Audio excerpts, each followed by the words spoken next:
Good morning to all, and welcome to this new video where we will see the book together. More mysterious in the world, and who would not? Again. Never been decoded, that is. See the manuscript of Nietzsche.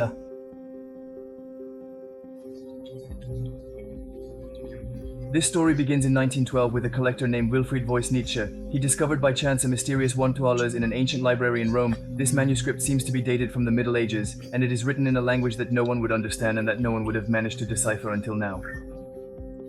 Intrigued, Voynich will acquire this manuscript, and very quickly he will realize that this manuscript is very strange and that potentially it has incredible importance. This book is unlike any other and would present different figures and drawings that we do not find in any other book. By discovering this, several people will then attempt to try to decipher the code, and different assumptions will be made.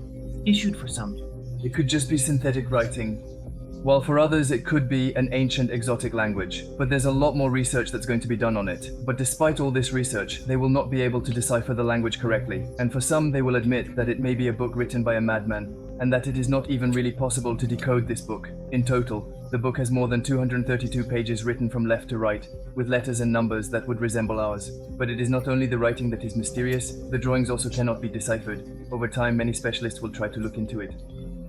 Try to determine the message that this book is trying to convey. Someone will try to give us a little explanation. The Newbold decryption engineer would have set up a system for, but quickly, people who will look at how he decrypted the code will explain that in reality, his method does not work at all, and that he would have simply managed to decrypt what he wanted to see. Moreover, most of the descriptions he would manage to obtain thanks to his decryption will not really make sense with the rest of the book, or even with the drawings that are found right next door. But other researchers will try to count the work of Newbold, and as a result of their research, they are convinced that the book is actually a hoax and that it was written in order to get people talking about Mr. Voynich, because in reality, there would be no method to decipher the code, or the messages would simply mean nothing. In total, we would have identified more than 400 different drawings in this. Books, mostly, would represent plants that would be totally unknown to us at the moment. There is a hypothesis that supposes that it could be a very old one. Herbarium would represent different species of very rare plants as well as their benefits, but even today, none of these plants have been formally identified. There are some assumptions, but none really seem to stick since. Discovery.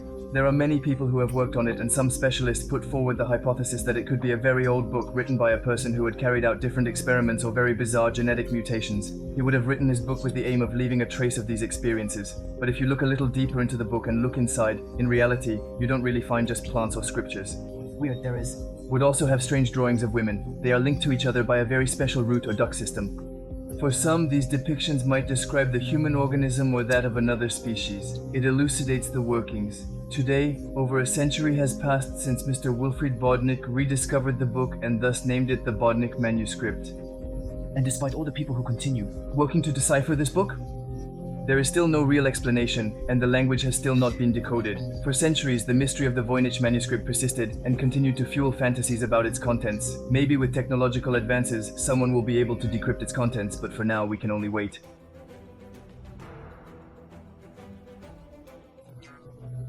This legend is actually a very old ancient Indian legend that speaks of 13 crystal skulls that hold extraordinary power. They would contain sacred knowledge, and one day, when all the skulls are reunited, they will then deliver a crucial message for humanity. For centuries, this story will never have echoed and will be considered a simple legend. But in 1924, an incredible discovery was made. An adventurer and his daughter were exploring an ancient Mayan city called Lubatum, when they will come across the entrance of a very old passage that will lead them to a huge cave. Descending into the depths of this cave, they would have made a mysterious discovery, a magnificent crystal skull. At the time, they do not know the legend, and at that time, they will bring the skull back to the Mayan village as if it were a simple artifact. But immediately when they are going to get inside the Mayan village, they are all going to start jumping for joy. Some will even cry. The king will then explain to them that it is an incredible treasure and tell them the famous legend. Crystal skulls for the Mayans. A discovery of such magnitude is unimaginable because it would already be several generations that he would look for them, that these mysterious crystals would pay the object of cults among the Mayans. For them, these crystal spheres would represent their ancestors held extraordinary power. These ancestors would have been the guardians of knowledge. On the other hand, they will explain to them that crystal skulls alone cannot have power, and that there are different crystal skulls.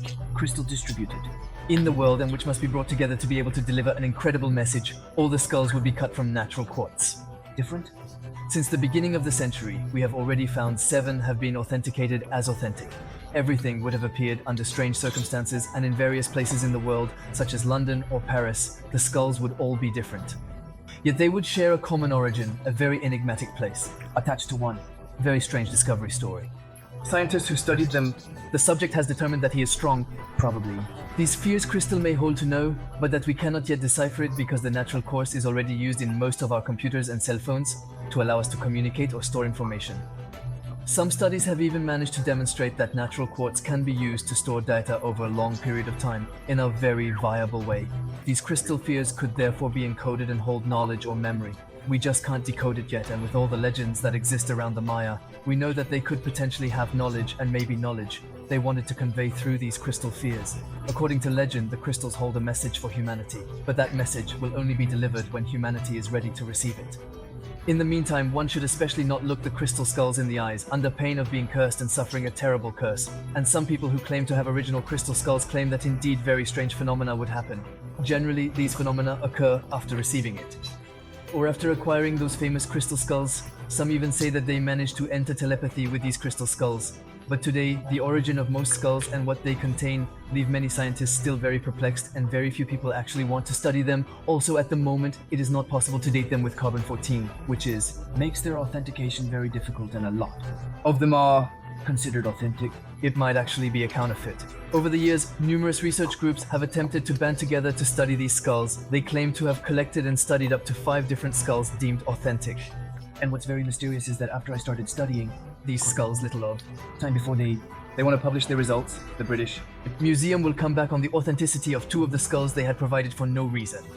They'll say it was actually of fake. Many people will then imagine they have discovered something and want to hide it from the public, or that the general public just isn't ready.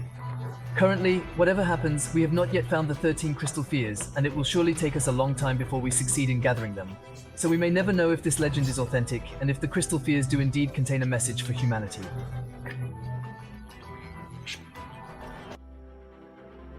The Stradivarius would be a violin with an unparalleled sound and acoustics.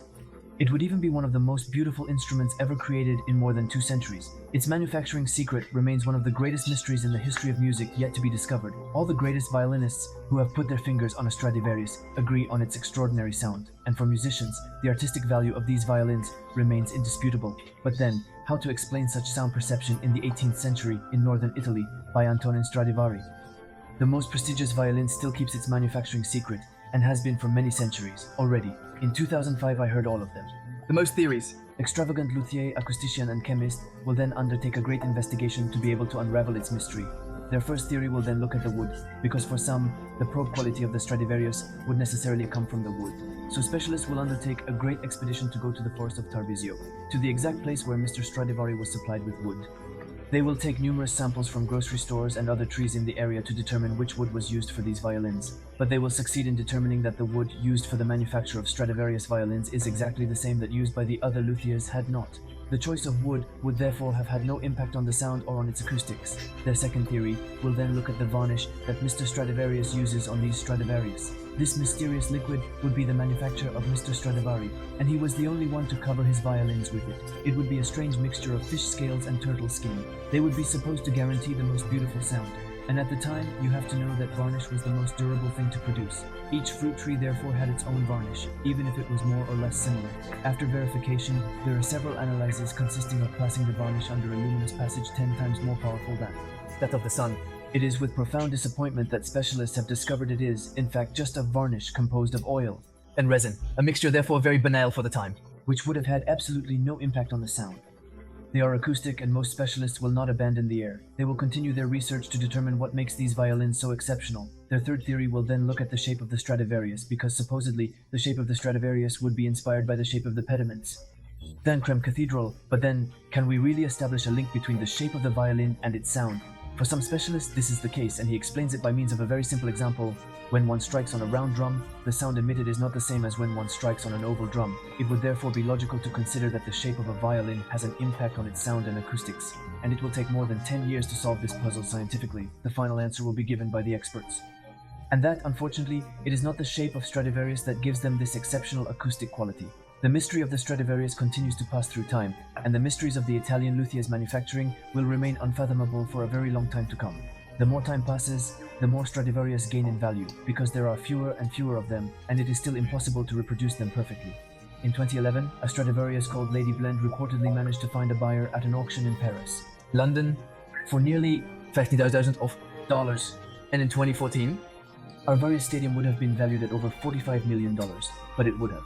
Still no taker found at the moment. That's the end of this video. I hope you enjoyed it. Feel free to tell me in the comments, and if you have other topics like that you want me to tray in my next videos. Yes. Are you interested in limiting people? You can always check out my other videos. You can like, share, and Subscribe, but we is found in... following this we have Keep on Fire. Farewell and see you soon.